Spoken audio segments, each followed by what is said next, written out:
Good morning class. मजा नहीं आया भाई? Good morning class. हाँ जी, तो कल हम लोग स्टार्ट कर चुके थे बेलमिन और दो सिंपल सेक्शंस पे भी हमारी बात हो गई थी।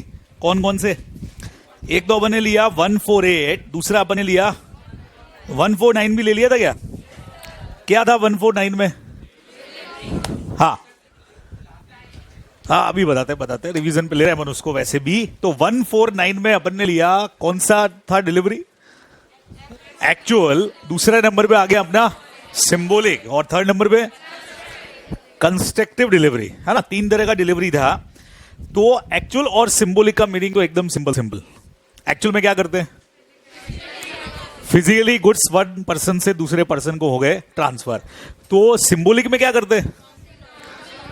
हाँ सर, सिंबॉलिक वाले में हमने डॉक्यूमेंट ऑफ टाइटल जो थे, गुड्स के ओनरशिप के जो पेपर्स थे, वो हमने ट्रांसफर किए बेलर से बेली को। सिंपल।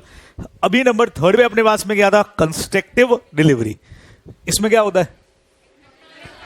हाँ, इसमें बढ़िया चीज ये है कि न तो गुड्स फिजिकली ट्रांसफर होते हैं, न ही इसमें सिंबल ट्रांसफर होता है, सिर्फ एक एक्नॉलेजमेंट है। गुड्स पहले भी बेलर के पास थे, अभी भी वो गुड्स बेलर के पास में ही रहने वाले हैं। तो अब इन्होंने कहा कि सर इसका लास्ट लाइन क्या कहता है?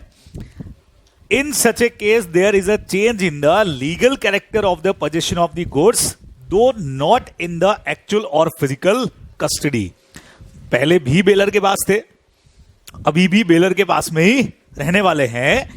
दो the bailor continues to be in position of the goods. मतलब पोजीशन किसके पास रहेगा? बेलर के पास ही रहेगा। It is the position of the bailee. ये क्या चक्कर हुआ? हाँ बिल्कुल सही, एक्चुअल पोजीशन बेलर के पास रहेगा, लेकिन माना यह जाएगा कि राइट सारे किसके?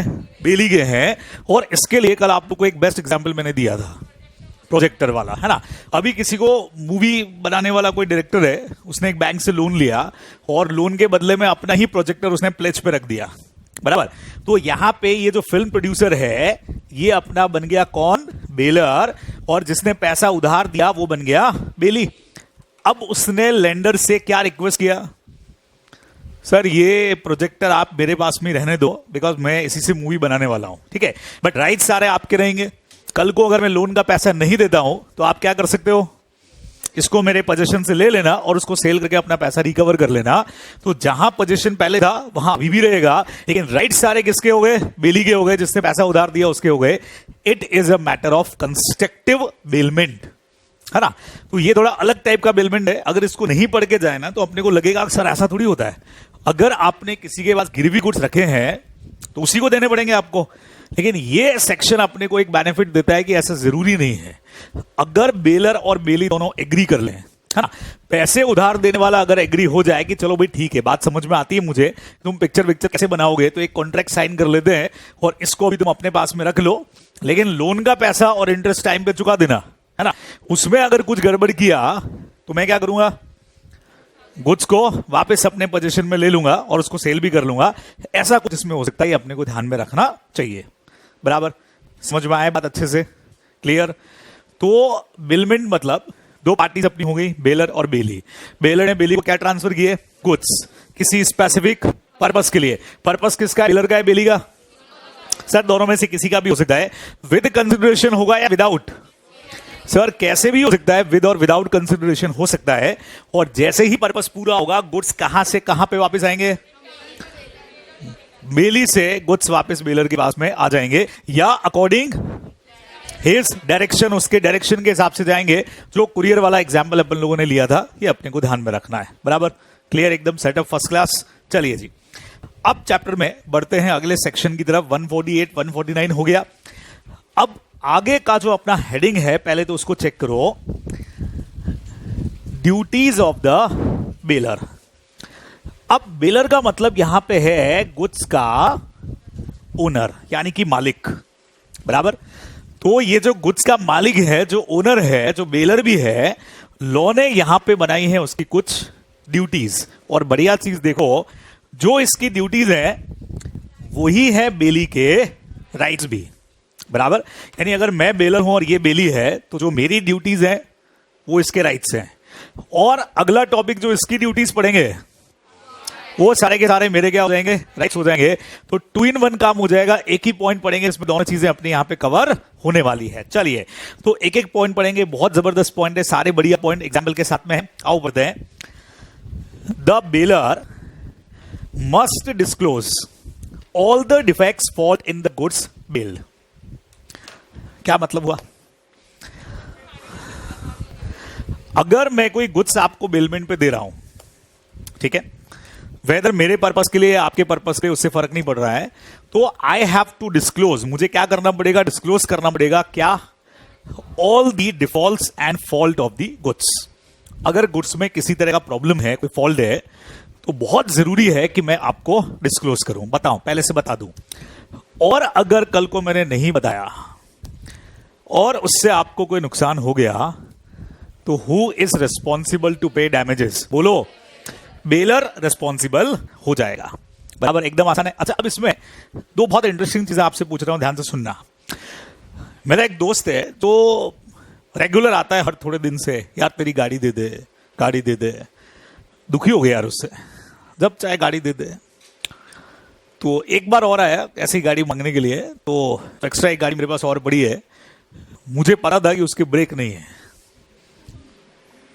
मैंने कहा ले जा, और मैंने उसको वो गाड़ी दे दी। बट ऑब्वियस है, बगैर ब्रेक की गाड़ी ले जाएगा, वो गया, ठुक गया। चलो, अपना भी गाड़ी का नुकसान है, वो बात में बात करूंगा, लेकिन उसको इंजरी हुआ, क्या वो मुझसे ये पैसा रिकवर कर सकता है क्या? बिकॉज लॉ का प्रोविजन क्या था कि अगर डिफेक्टिव गुड्स हैं तो you have to disclose the facts. अगर आप नहीं बताते हो डिफॉल्ट के बारे में और सामने वाले को नुकसान हो गया, तो आप उसके लिए क्या रहोगे, रिस्पॉन्सिबल रहोगे। एकदम सिंपल सा पॉइंट है। अब यहां पे क्या मैं ये आर्ग्यू कर सकता हूं क्या कि यार वो तो फोगट में लेके गया था, वैसे भी कौन से मैं उससे पैसे ले रहा हूं? बोलो। तो इट मींस चाहे फोगट में लेके गया, चाहे पैसे ले रहा है, अगर गुड्स में डिफॉल्ट है तो आई हैव टू डिस्क्लोज। अच्छा, एक चीज बताओ, मुझे अगर नहीं पता होता कि गाड़ी के ब्रेक फेल है और मैंने उसको गाड़ी दे दिया होता और उसका एक्सीडेंट हो जाता और उसके चोट आती, इंजरी होती, तो मैं रेस्पॉन्सिबल हूं या नहीं हूं? Because I was not aware about the fact, भाई मुझे तो पता ही नहीं था। अब बोलो क्या कहते हो? नहीं होगा रेस्पॉन्सिबल। बराबर। आइए लॉ का प्रोविजन देखते हैं यहां से, चलिए पढ़ते हैं। If the baler does not disclose, he would be responsible for any loss or damages suffered by the bailee while keeping the goods in his custody. Language you can modify according your language. आप change कर सकते हो। आप simple लिख सकते हो कि in case of bailment, bailor have to disclose all the defect in the goods bail. Otherwise, he is responsible to pay damages. बराबर, सिंपल। लेकिन इसमें हमने यहां पे बनाए हैं दो पॉइंट बचे लोगों। अगर बेलमेंट हो ग्रेचुटस और दूसरा है नॉन ग्रेचुटस। ग्रेचुटस का मतलब होता है free, free of cost, Phogat में, और नॉन ग्रेचुटस का मतलब चार्जेबल, या मैं यहां लिख देता हूं विद कंसिडरेशन, है ना? आप जैसा लिखना चाहो। ग्रेचुटस का मतलब फ्री ऑफ कॉस्ट, या आप लिख सकते हो विदाउट कंसिडरेशन, है ना, जो फ्री में होता है। और नॉन ग्रेचुटस का मतलब नॉट फ्री, ऐसे याद कर सकते हो। Non gratuitous not free, not free का मतलब क्या हो गया, विद कंसिडरेशन हो गया। अभी एग्जाम में अगर उलझ जाओ तो हमेशा ध्यान रखना, नॉन ग्रेचुटस का मतलब नॉट फ्री, तो ऊपर वाला अपने आप क्या हो गया, फ्री, ऐसे याद रह जाएगा। तो हमने इसको दो पार्ट में डिवाइड किया। पहले नंबर पे हमने लिख दिया, अब देखो इसको अगर मैं ऐसे बनाऊं, मान लीजिए मैंने लिख दिया कि अगर हमारा ये ट्रांजैक्शन विदाउट कंसिडरेशन है, तो दो बातें होंगी बच्चे लोगों, ध्यान से समझना। विदाउट कंसिडरेशन का मतलब जैसे मैंने अपने दोस्त को गाड़ी दी है और मैं उससे कोई भी पैसा नहीं ले रहा हूं। अब दो बातें होंगी, या तो मुझे डिफेक्ट्स के बारे में पता है, बेलर को ना, बेलर ही दे रहा है गुड्स, तो या मुझे डिफेक्ट्स के बारे में नहीं पता, I am not aware. There are two things, aware और नॉट अवेयर।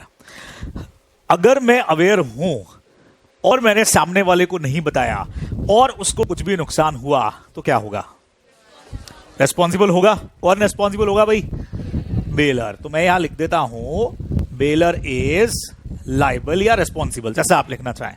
सिंपल, एकदम इजी, कोई टेंशन नहीं। अब सोचो अगर मुझे पता ही नहीं है कि मेरी गाड़ी के ब्रेक फेल है और मैंने उसको गाड़ी दे दिया और उसको चोट वोट लग गया, मुझे नहीं पता था, तो बिल्कुल सही, बेलर इज नॉट लायबल, है ना। बेलर यहां पे रेस्पॉन्सिबल होने वाला नहीं है। एकदम आसान, क्या कहते हो? बहुत इजी, याद कर लो मेरे साथ में, पॉइंट बहुत सिंपल है। आपने जो गाड़ी सामने वाले को दिया या जो भी गुड्स दिए होंगे, गाड़ी का एग्जांपल इसलिए ले रहा हूं कि सबसे ज्यादा डिफेक्ट उसी में हो सकते हैं, क्या ब्रेक व्रेक फेल है, ऐसा कुछ है। तो अगर मैं सामने वाले को फ्री ऑफ कॉस्ट में गुड्स दे रहा हूं तो दो बातें होंगी, या तो मुझे डिफेक्ट्स के बारे में पता होगा या नहीं पता होगा। अगर मुझे पता है और मैं सामने वाले को नहीं बता रहा हूं तो साफ पता लग रहा है गलत है, ये तो गलत है। अपन खुद भी अपने आप से पूछेंगे तो लगेगा सर ये तो गलत किया सर आपने, तो बेटा रेस्पॉन्सिबल हूं। और मुझे खुद को ही नहीं पता है तो मैं रेस्पॉन्सिबल कैसे हो सकता हूं, है ना। लेकिन यही चीज सोचो अगर होती विद कंसिडरेशन, ऊपर वाली कौन सी ली अपन ने? विदाउट, इस बार है विद कंसिडरेशन, यानी मैं उससे पैसे ले रहा हूं।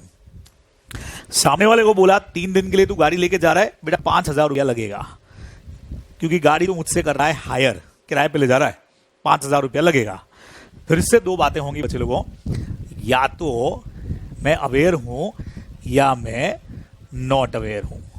अब बोलो, अगर मैं अवेयर हूं तो 100% अवेयर में तो लॉ कहता है कि भाई साहब आप लायबल हो ही हो, बात ही छोड़ो, आपको पता है और सामने वाले को नहीं बताया तो गलती है।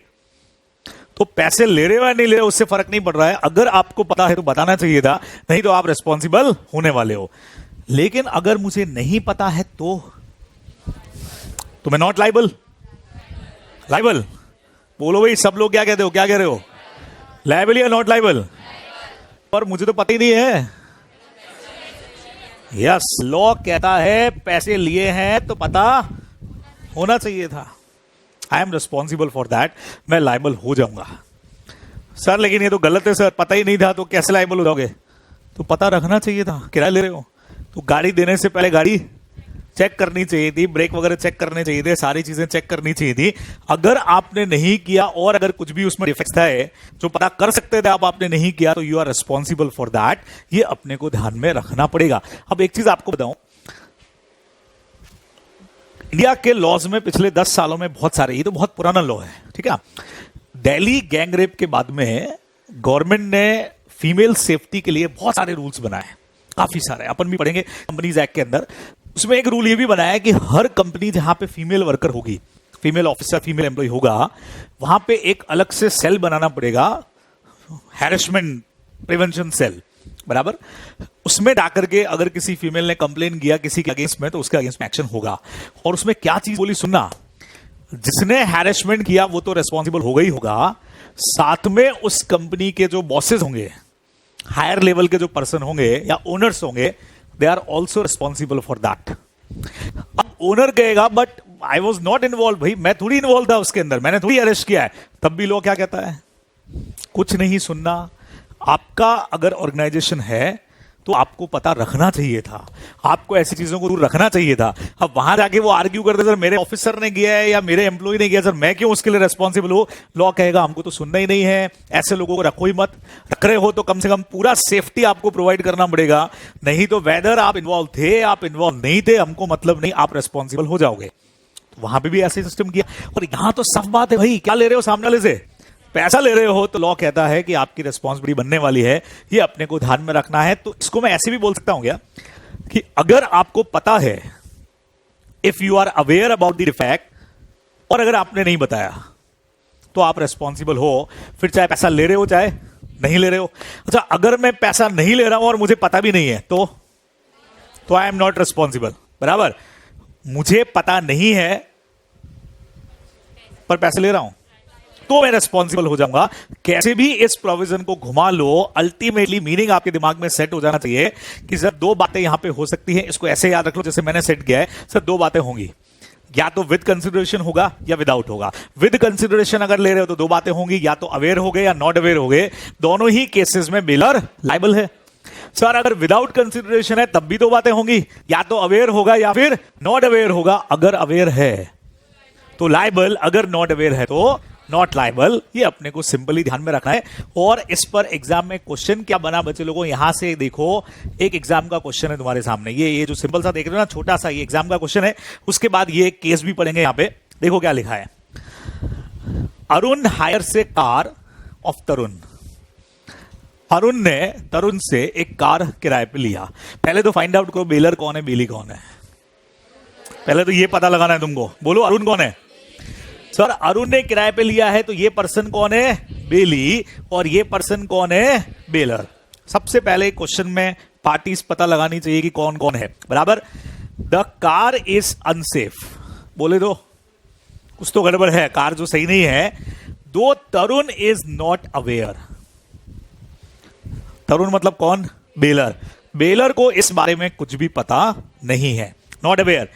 एंड अरुण जो है इज इंजर्ड, बेचारा बेली जो है वो इंजर हो गया। तो मेरा क्वेश्चन आपसे सीधा है, बताओ यहां पे तरुण लायबल है कि नहीं है।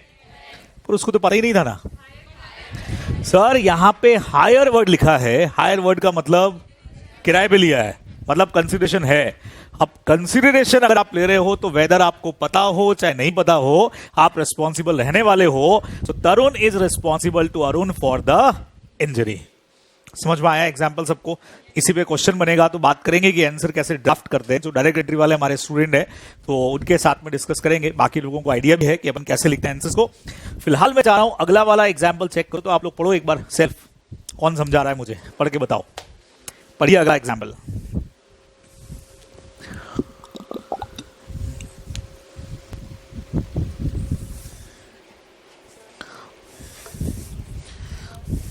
हाँ जी, अब बेली का भी तो इसमें राइट होता है कि उसको गाड़ी चेक करना चाहिए था। क्या कहते हो भाई, राइट होता है कि ड्यूटी होती है? पहले तो ये डिसाइड करो, ड्यूटी होती है। अब सिंपल है कि यहां से अगर मैं जयपुर एक किराए की गाड़ी लेके जा रहा हूं, तो मैंने तो आज तक कभी चेक नहीं किया। कोई करता है क्या? यार पहले 2-4 किलोमीटर घुमा के ले आ, ब्रेक व्रेक लगा के देख लूं कि कहीं सही है कि नहीं है। तो एक्चुअल में ये ड्यूटी जो है वो किसकी बनती है, बेलर की ही बनती है, बेली का। यहाँ क्योंकि यहाँ पे बेलमेंट का कॉन्ट्रैक्ट है, परचेज सेल का नहीं है। अभी तुम अगर परचेजर भी अवेयर वाला पॉइंट लगाना चाह रहे हो तो इधर नहीं लगने वाला है, बिकॉज यहाँ पे गुड्स का परचेज नहीं हो रहा है। हाँ, सेल्स ऑफ गुड्स एक्ट होता, अगर अपन गुड्स को परचेज कर रहे होते तो मैं कहता यस बायर भी अवेयर लगाओ भाई, बायर अच्छी तरह से चेक करके चला के टेस्ट ड्राइव लेकर के उसके बाद गाड़ी परचेज करता, otherwise it is a matter of fraud हो जाता, बराबर। इसलिए लॉ यहां पे रिस्पॉन्सिबिलिटी बेली के सर पे नहीं डाल रहा है, वो रिस्पॉन्सिबिलिटी किसके सर पे डाल रहा है, बेलर पे।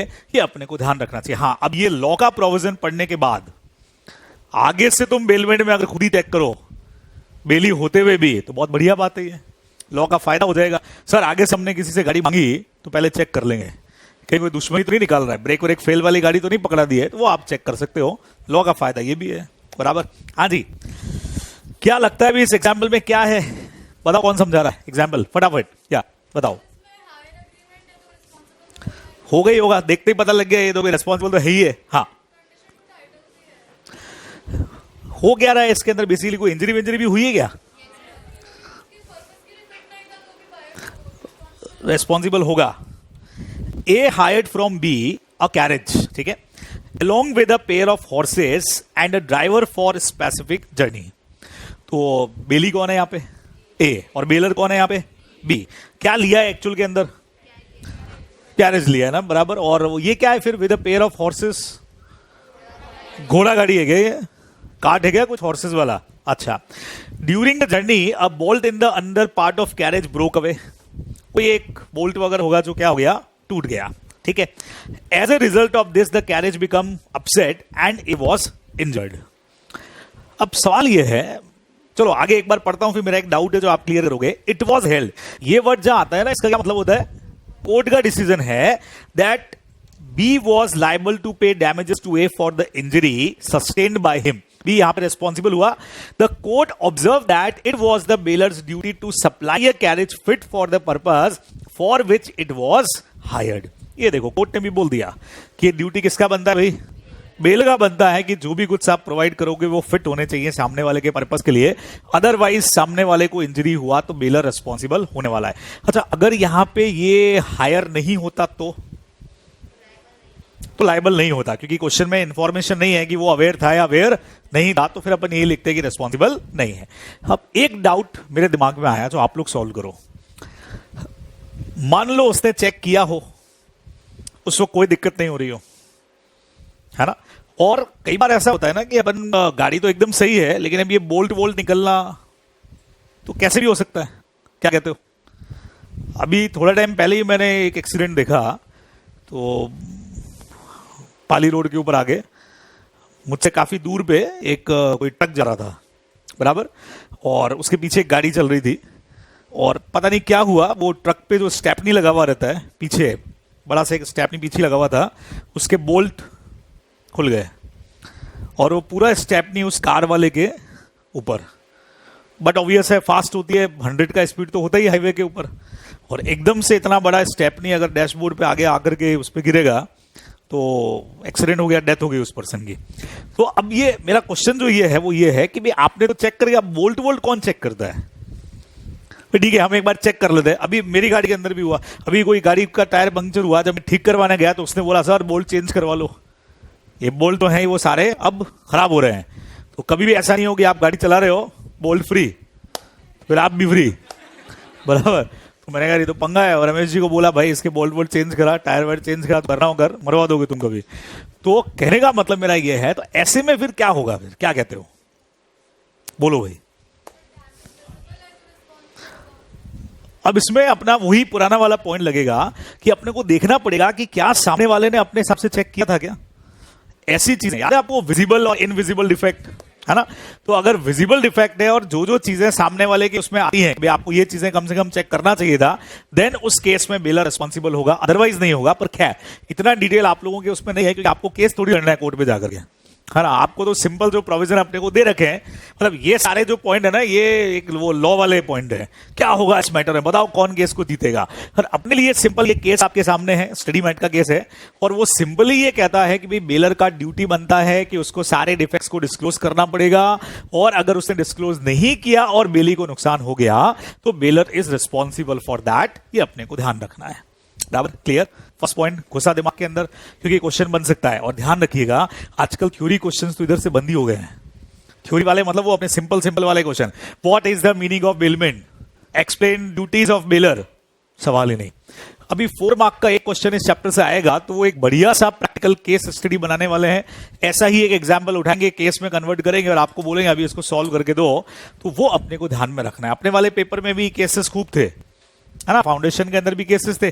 इक्का दुक्का कोई थ्योरी का क्वेश्चन बीच में आएगा तो आएगा, बाकी केसेस ज्यादा आने वाले हैं, तो अपने को उसी तरह से तैयारी करनी पड़ेगी। अच्छा, अगली 2 लाइनें क्या कहती हैं, some time the goods bailed are of the dangerous nature, in such cases it is duty of the bailor to disclose the nature of the goods. Dangerous nature, सोगा में भी था ये पॉइंट।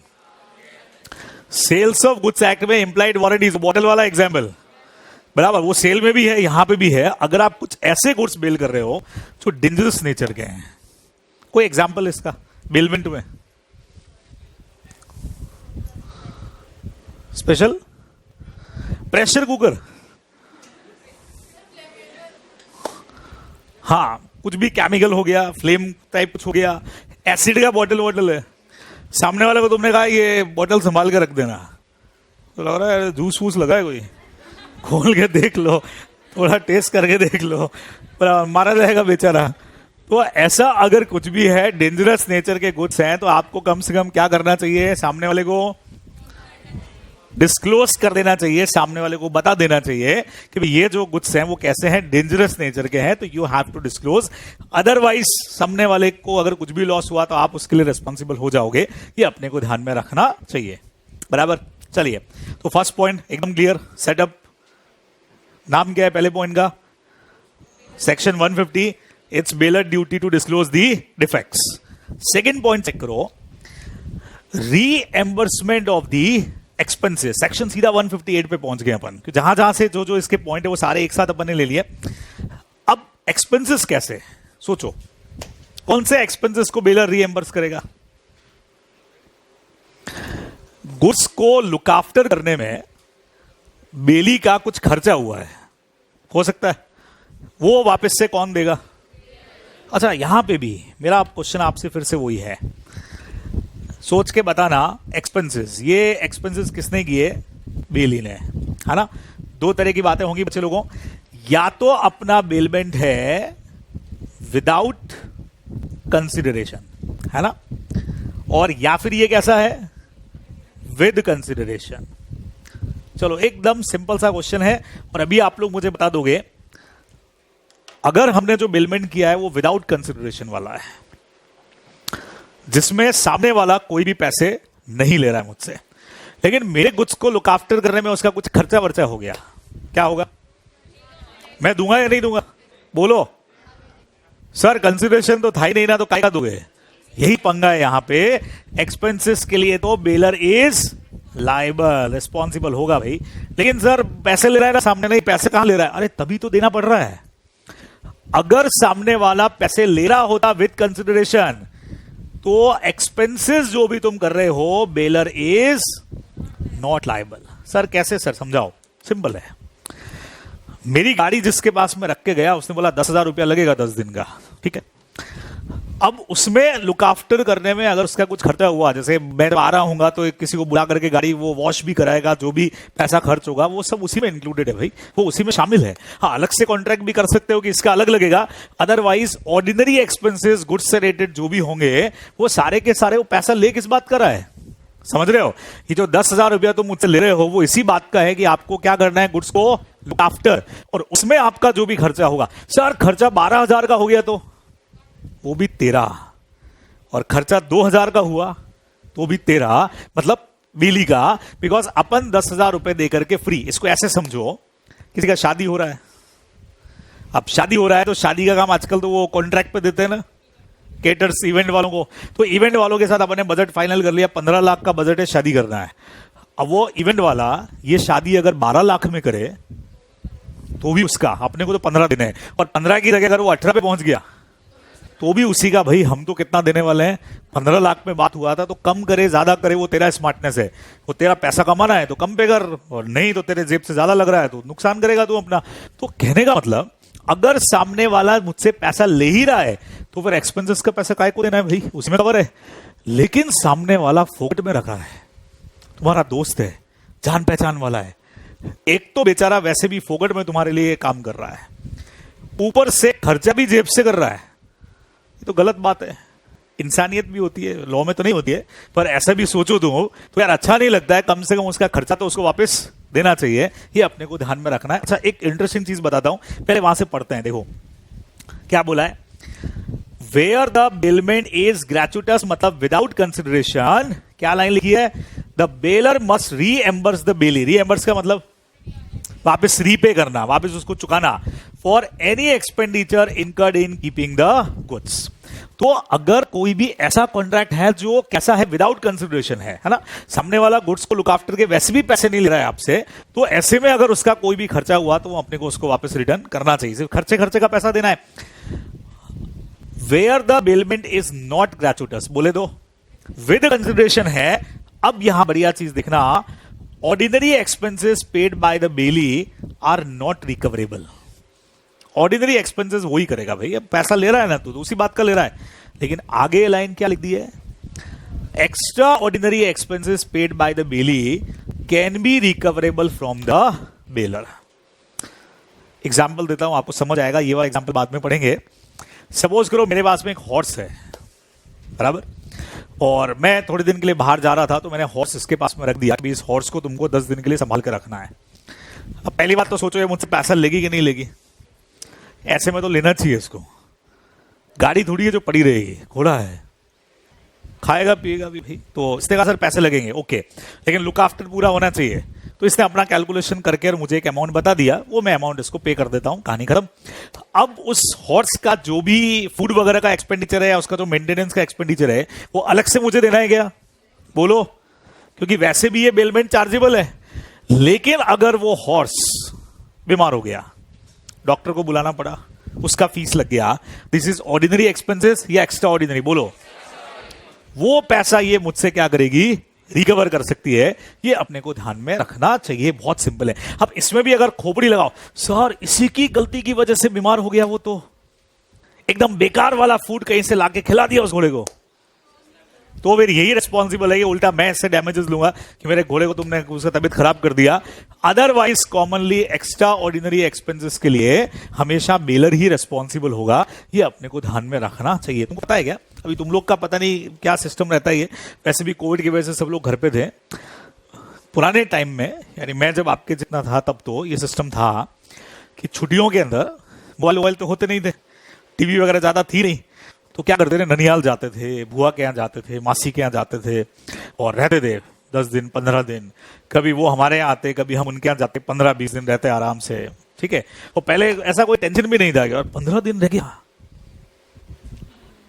रह लेते थे। आजकल तो 2-3 दिन भी रह जाए तो कब जाएगा भाई, निकल, बराबर। तो पहले 15-20 दिन रहते भी थे। अब क्या होता कि जैसे मैं मेरी मासी के यहाँ गया रहने के लिए, 15-20 दिन आराम से मासी के बच्चों के साथ रह लिया, खेल लिया, मस्ती वस्ती कर ली। फिर मेरे पेरेंट्स आते मुझे लेने के लिए, और जब लेने के लिए आते तो वो मेरे मासी के बच्चों को पैसे दे के जाते हैं, ले बेटा 10 रुपया, 50 रुपया, 100 रुपया तक। अब इसके पीछे, वैसे तो अच्छा है, ये प्यार है कि भी पैसा दे रहे हैं, लेकिन प्यार के पीछे एक और चीज होती थी। बोलो बोलो ये लो, ये बोले सर इतने दिन बच्चे को रखा, उसका किराया बोलो भाई क्या कहते हो। एक्चुअल में थॉट ये भी रहता था कि भाई बच्चे इतने दिन वहां पे रहे हमारे, खाए पिए, तो उसका कुछ कंट्रीब्यूशन। ऐसा ओपनली कोई बोलता नहीं है, बट एक मन में तो होता है यार, बच्चा इतने दिन 15 दिन रहा है, हमारा बच्चा हमको पता है कितना खाता है, बराबर। तो कम से कम कुछ तो सामने वाले को देकर के आओ कि हाँ भाई चलो कुछ कंट्रीब्यूशन हो जाए। तो अब देखो मेरा वाला पॉइंट ही लग रहा है यहाँ पे, ये बेलमेंट अपना था विदाउट कंसिडरेशन वाला। पैसे अपन लोग बेलमेंट में गुड्स में कवर नहीं है। जैसे एग्जाम्पल आपको दे रहा हूं मैं, तो एग्जाम्पल कनेक्ट किया अपन ने सिंपल सा, ये एग्जाम में लिखने के लिए भी नहीं है, बराबर। ये सिर्फ अपने समझने के लिए है कि भाई वहां पे गए, और वहां पे जब आप गए हो, रहे हो, और पैसा तो सामने वाला ले नहीं रहा है, यानी आपका बच्चा 10 दिन इतना खाया, ये लो बिल, ठीक है। तो ऐसे में जो एक्सपेंडिचर का कुछ पार्ट अपन, ठीक है, ऐसे ही कि भाई चलो दे दिया अपन ने, सेम वापस से रिवर्स भी आएगा। तो ये जो सारा सिस्टम अपना है, ये इसको अगर बेलमेंट से, ये एग्जांपल इसलिए दिया ताकि आप बेलमेंट के इस पॉइंट को समझ जाओ कि 2 तरह की बातें होंगी। एक्सपेंडिचर, अच्छा एक्स्ट्रा ऑर्डिनरी एक्सपेंडिचर तो बेलर ही बियर करेगा, उसको तो साइड ही कर दो। ऑर्डिनरी एक्सपेंसेस के लिए 2 बातें होंगी, और विदाउट कंसिडरेशन। अगर विद कंसिडरेशन है तो कौन बियर करेगा, कौन उठाएगा खर्चा, बेली ही उठाएगा, बेलर लायबल नहीं होगा। लेकिन अगर यही विदाउट कंसिडरेशन है तो फिर बेलर वापस से उसको रीएम्बर्स कर देगा, बेली को पैसे दे देगा। ये अपने को ध्यान में रखना है, सिंपल सा पॉइंट है। नंबर, अच्छा पहले एग्जांपल एक देखें। Example, A hired a taxi from B for the purpose of going to Gurgaon from Noida. Gurgaon जाना है किधर से, नोएडा से। हायर किया भाई, बोलो क्या कहते हो, विद वाला है, बराबर। During the journey a major defect occurred in the engine. अभी बहुत कॉमन एग्जांपल है, आप सबको पता है। टैक्सी अपन लेकर के किसी के किराए पे जाते हैं तो रास्ते में जो टोल का पैसा, वो भी अपना ही होता है, वो भले बिल में जुड़ा हुआ तो भी अपना ही है। अच्छा, पेट्रोल का पैसा उसके हायर में से कट होगा, लेकिन बियर कौन करता है, अपन ही करते हैं ना, बराबर। ए हैड टू पे ₹5,000 एज रिपेयर चार्जेस। अब उस वक्त तो ए को देना पड़ा बेचारे को, रास्ते में इंजन खराब हो गया तो टैक्सी वाला तो साहब पैसा दो, तो एक बार तो बेली ने वो पैसा दे दिया 5,000। These are the extraordinary expenses and it is bailor's duty to bear such expenses, बराबर। सिंपल सी बात है। हाउएवर यूजुअल और ऑर्डिनरी एक्सपेंसेस होते हैं पेट्रोल का, टोल का, ये कौन बियर करता, बेली। बेली मतलब जो कार लेकर के गया है वो बियर करता। अब वो आपके कॉन्ट्रैक्ट में इंक्लूड होता है, वो जैसे आपने 5,000 में गाड़ी लेके जा रहे हो तो उतना पैसा पेट्रोल का ऑटोमेटिकली कट हो जाएगा, लेकिन देते वो अपने ही लग रहा है एक तरह से। तो ऑर्डिनरी एक्सपेंसेस जो है वो कौन बियर करता है, कौन बियर करता है, बेली। और एक्स्ट्रा ऑर्डिनरी अगर हुए तो वो बेलर ही करेगा। अगर बेली ने एक बार दे भी दिया, जैसे यहां पे दिया, तो वापस से आपको क्या मिल जाएगा, उसका रीएम्बर्समेंट मिल जाएगा। ये अपने को ध्यान में रखना चाहिए। तो ये बहुत कॉमन सा पॉइंट है, एकदम इजी सा पॉइंट है, कोई टेंशन नहीं इसके अंदर। हाँ, अब दोस्त की कार अपन लेके गए हैं, बिना कंसिडरेशन के कार लेके गए, उसमें भी पेट्रोल वेट्रोल का खर्चा वो तो सारा अपन ही देने वाले हैं, वो तो देगा नहीं। आप कोई अच्छा दोस्त हो, पेट्रोल भी मेरी तरफ से, ठीक है। हाँ, एक्स्ट्रा ऑर्डिनरी एक्सपेंसेस यहां पे भी वही सिस्टम है। अगर अपन ने पे किया तो अपन सामने वाले से क्या कर लेंगे, रिकवर कर लेंगे। ये अपने को ध्यान में रखना है। एक्स्ट्रा ऑर्डिनरी में तो हमेशा बेलर ही लायबल होता है, ये आप ध्यान रखोगे। हाँ, अब इसमें नॉर्मली क्या तरीका होता है, जैसे भी अपन गाड़ी लेकर के जाते हैं, जो पैसा सामने वाला, जैसे मैं यहां से गाड़ी लेकर के गया तो मेरा गाड़ी वाला कहता है भाई 300 किलोमीटर आपको जाना है, ठीक है, 10 रुपए की रेट लगेगी, ये आपको 3000 रुपये देना है प्लस टोल देना है, बराबर। तो उससे क्लियर हो गया भाई टोल का पैसा मेरा लग रहा है, जैसे भी आपस का कॉन्ट्रैक्ट है। अब 3000 में पेट्रोल भी इंक्लूडेड है, मतलब मुझे तो सामने वाले को क्या देना है 3000। अब वो चाहे पेट्रोल के फॉर्म में बीच में मुझसे मांग ले, जनरली क्या होता है ड्राइवर जैसे ही जोर से बाहर निकलेगा पेट्रोल पंप पे रोकेगा, ऐसा पैसा। मेरे वाले जो ड्राइवर्स है उनको पता है कि बीच में पैसा नहीं मांगना है, बराबर। तो पहले से उसको इंस्ट्रक्शन होते हैं कि भाई ऐसे नहीं जहां पेट्रोल पंप रुका पैसा एक साथ पैसा मिलेगा, ऐसा बीच बीच में तो मैं नहीं देने वाला तुमको, बराबर। तो जो भी ड्राइवर को भेजो उसको पैसा देकर के भेजना, जर्नी एंड होगा तब मुझसे 3000 रुपये एक साथ ले लेना, वो 3000 में पे कर दूंगा। तो ये अपने आपस के कॉन्ट्रैक्ट के ऊपर डिपेंड कर जाएगा, बराबर, क्लियर, कोई टेंशन नहीं। तो यहां पे आकर के 2 पॉइंट हमारे कंप्लीट हुए। एक पॉइंट आगे और देखो, टर्मिनेट ग्रेचुइटस बिलमेंट। टर्मिनेट का मतलब कॉन्ट्रैक्ट को कैंसिल कर देना। पढ़ो तो प्रोविजन 159, देखो क्या समझ आता है आप लोग को, फिर मैं डिस्कस करता हूं, पढ़िए।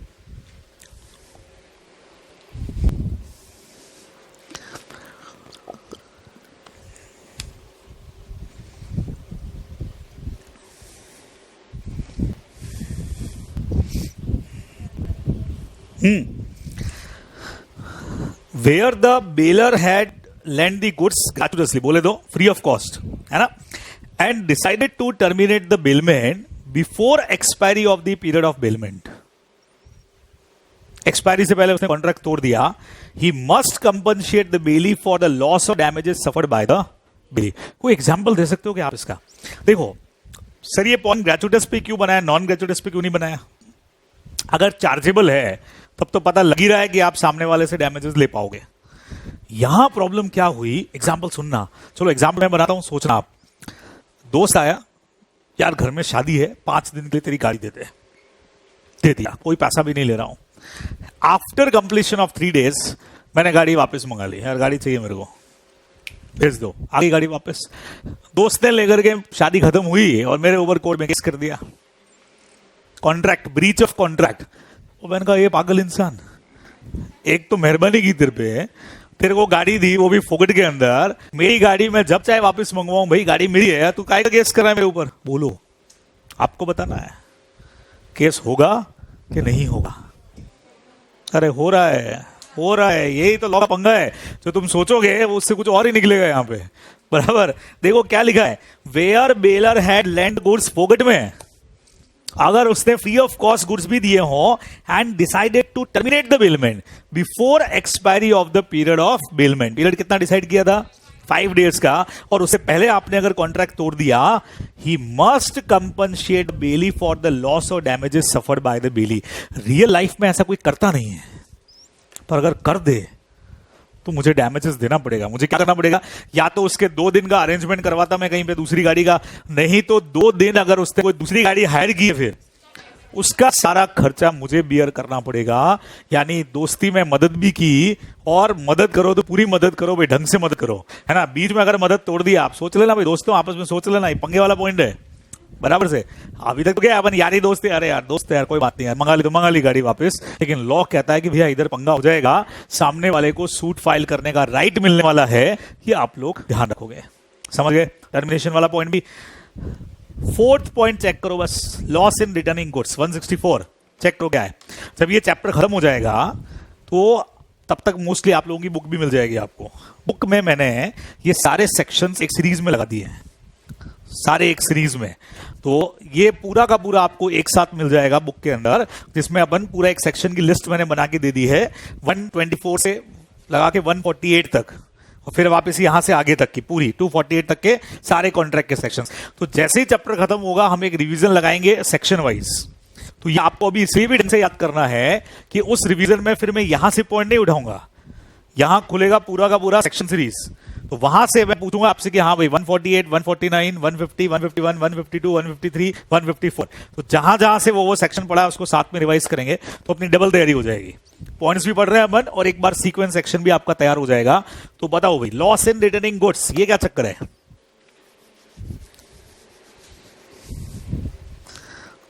बोलो भाई।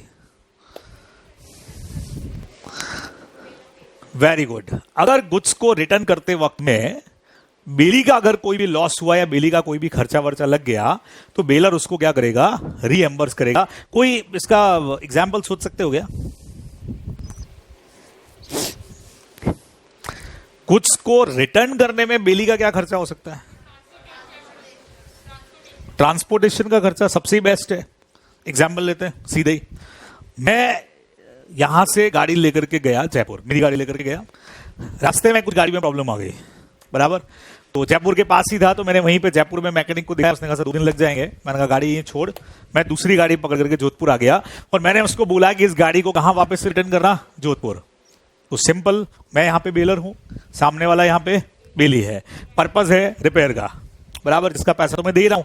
अब वो बंदा मुझे गुड्स को रिटर्न कर रहा है जोधपुर आकर के, तो जयपुर से उसका जोधपुर आने का खर्चा मेरा ही लगेगा और वापस उसका जोधपुर से जयपुर जाने का वो मैनेज कर सकता है चाहे तो। सर्विसेज में वो कह सकता है सर फ्री सर्विस है, जैसे मेरी कंपनी मान लो मेरी फोर्ड की गाड़ी है तो फोर्ड वाले फ्री सर्विस देते हैं, लाने ले जाने का खर्चा हमारा, आपका नहीं है, वो अलग चीज हो गई।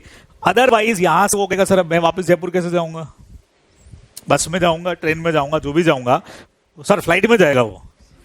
ऑलवेज तुमने पढ़ा है रीजनेबल एक्सपेंडिचर, तो वो रीजनेबल एक्सपेंडिचर मुझे ही बियर करने पड़ेंगे, ये अपने को ध्यान में रखना है। तो कई बार गुड्स को रिटर्न करने में खर्चा हो जाता है बेली का, तो उसके लिए भी कौन रिस्पॉन्सिबल है?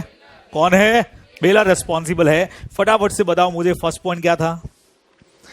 ड्यूटीज का फर्स्ट पॉइंट रिवाइज कराओ फटाफट। Bailor have to disclose all the defects. इसमें 2 बातें होंगी भाई, या तो विद कंसिडरेशन होगा या विदाउट होगा। अगर विद कंसिडरेशन है तो 2 बातें होंगी, या तो अवेयर या नॉट अवेयर। बताओ दोनों में बेलर लायबल होने वाला है। हाँ, विदाउट कंसिडरेशन है तो 2 बातें होंगी, अगर अवेयर है तो बेलर लायबल होगा और नॉट अवेयर है तो नहीं होगा, कहानी खत्म। Second number, reimbursement of the expenditure. फिर से 2 बातें होंगी, या तो विद कंसिडरेशन होगा या विदाउट होगा। अगर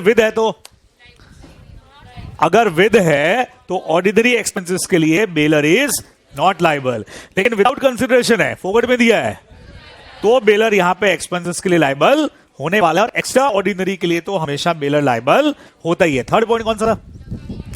terminate.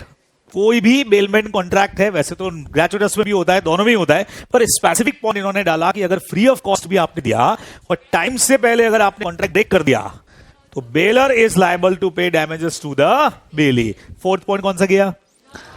Loss in returning the goods. अगर गुड्स को वापस रिटर्न करने में बेली का कोई भी एक्सपेंडिचर हुआ तो bailor is responsible to reimburse. ये अपने को ध्यान में रखना है, बराबर। इतना आज करो, 1 पॉइंट बचा है लेकिन कल की क्लास में करेंगे।